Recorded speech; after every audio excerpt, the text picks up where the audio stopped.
Hey guys, back with me again in this channel. On today's tutorial, I'm gonna show you how you can save or export video in CapCut.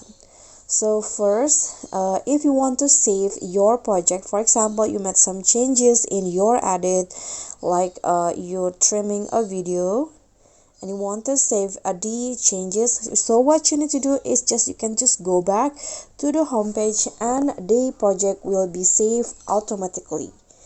But if you want to export, you just need to reopen the project, then click on the arrow at the top here,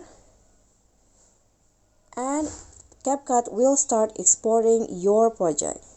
So that's it. I hope this tutorial will be helpful. Don't forget to like, comment, and also subscribe to this channel, and don't forget to click on the thanks button below. I'll catch you all on the next tutorial. Bye.